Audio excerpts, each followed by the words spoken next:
What's the one thing most people forget to sort out when they're planning their wedding? Venue, dress, flowers, rings, dodgy disco DJ, pre-nuptial agreement. The reality is that 42% of couples in this country would benefit from a prenup. That's the number of marriages which end in divorce according to the latest figures from the Office for National Statistics. In spite of research commissioned for Scottish widows back in 2009, suggesting that 56% of those yet to be married would consider a prenuptial agreement, currently, most people don't decide to get a properly prepared, witnessed and recorded agreement before they walk down the aisle. This leaves a significant prenup gap in the UK.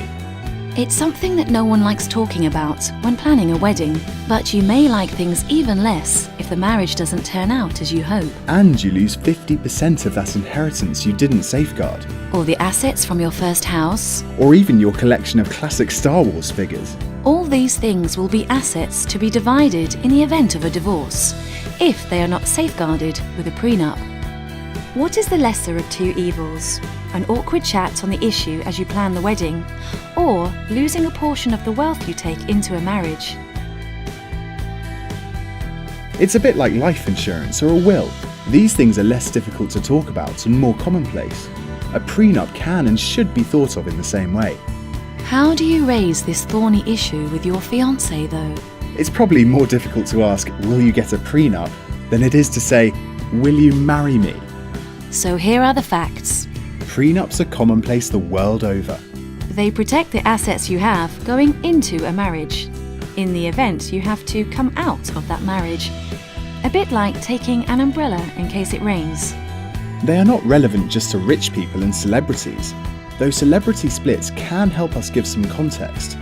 Britney Spears had a prenup, worth an estimated $120 million. She gave ex-husband just $1 million when they split. Paul McCartney's decision not to have a prenup is reported to have cost him £24.3 million when he divorced Heather Mills. What percentage of your wealth are you willing to happily hand over to your partner, rather than sort out the paperwork in advance? You could ask your fiancé, if our marriage did break down, would you be happy that I would get a share of any inheritance, lottery win or property that you own? How would you want us to split things if things don't work out? Alternatively, let us help. Please share this film with your partner.